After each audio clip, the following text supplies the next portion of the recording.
Shalom Bapak Ibu yang dikasihi Yesus Kristus. Jumpa lagi dengan saya Stephen Matthew di dalam Renungan Harian GKI Kebonjati. Tema renungan hari ini adalah Iman, Anugerah dari Allah atau Tugas Manusia.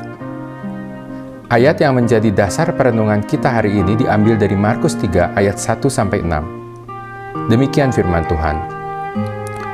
Kemudian Yesus masuk lagi ke rumah ibadat. Di situ ada seorang yang mati sebelah tangannya. Mereka mengamat-amati Yesus kalau-kalau ia menyembuhkan orang itu pada hari Sabat, supaya mereka dapat mempersalahkan dia. Kata Yesus kepada orang yang mati sebelah tangannya itu, "Mari, berdirilah di tengah." Kemudian katanya kepada mereka, "Manakah yang diperbolehkan pada hari Sabat? Berbuat baik atau berbuat jahat? Menyelamatkan nyawa orang atau membunuh orang?" Tetapi mereka itu diam saja.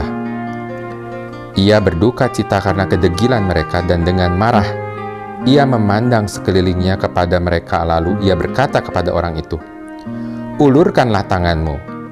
Dan ia mengulurkannya. Maka sembuhlah tangannya itu. Lalu keluarlah orang-orang Farisi dan segera bersekongkol dengan orang-orang Herodian untuk membunuh dia. Dari ayat yang kita baca hari ini, ada hal menarik yang kita bisa amati, yaitu sikap seorang yang mati sebelah tangannya di rumah ibadat. Mujizat kesembuhan dialami oleh orang itu ketika dia taat pada perintah Yesus untuk mengulurkan tangannya. Bisakah kita membayangkan apa yang ada di dalam pikiran orang itu ketika Yesus memintanya untuk mengulurkan tangannya? Dia jelas tahu bahwa tangannya mati alias lumpuh. Kok tiba-tiba ada orang yang menyuruh dia mengulurkan tangannya? Sangat wajar kalau orang yang mati tangannya itu menjawab kepada Yesus, "Yesus, tangan saya ini sudah mati. Kok disuruh mengulurkan tangan? Kenapa nggak perintahkan saja supaya tangan saya sembuh? Itu kan lebih masuk akal."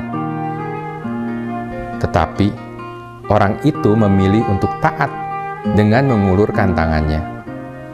Dan mujizat pun terjadi. Dibutuhkan iman yang besar bagi orang itu melakukan suatu hal yang berlawanan dengan keadaannya. Sangat mungkin ketaatannya untuk menuruti perintah Yesus didasarkan pada pengetahuannya tentang siapa Yesus.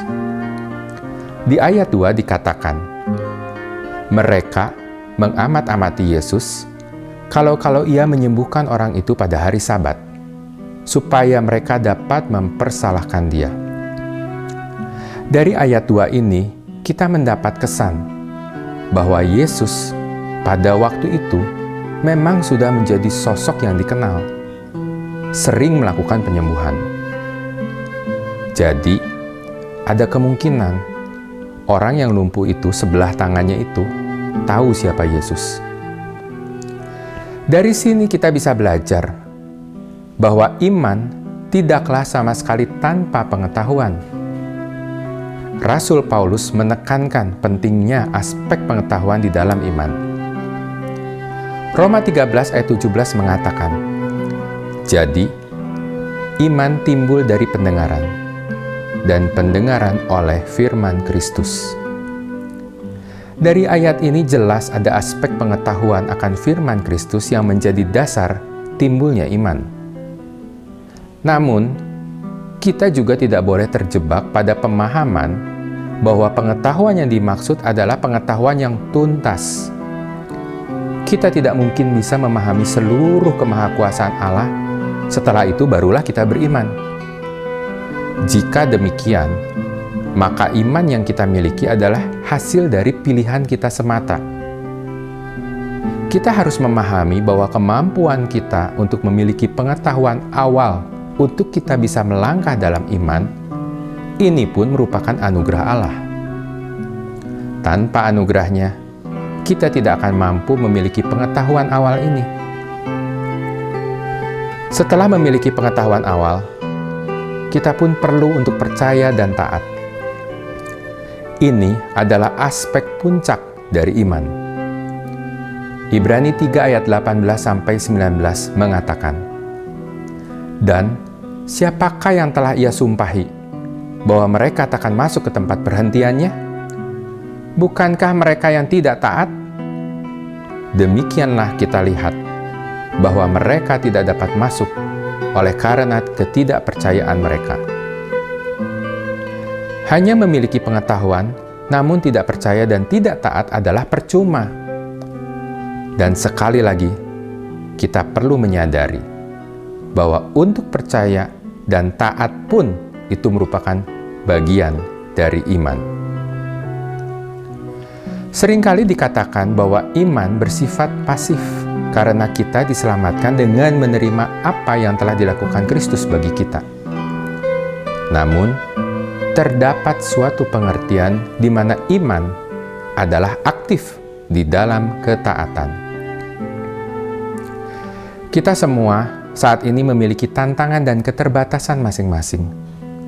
Ada yang terbatas secara ekonomi, ada juga yang terbatas secara kesehatan, atau mungkin kita juga sedang menghadapi kesulitan dalam relasi keluarga atau pertemanan kita. Menghadapi semua tantangan dan kesulitan itu, seringkali kita lelah dan merasa putus asa.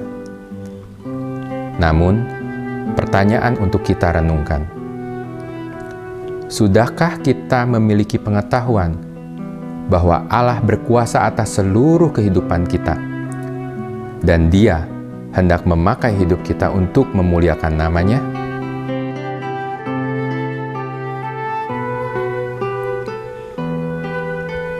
Maukah kita percaya dan taat pada kehendak-Nya? Walaupun mungkin bagi kita kehendaknya bertolak belakang dengan kenyataan yang sedang kita hadapi sekarang.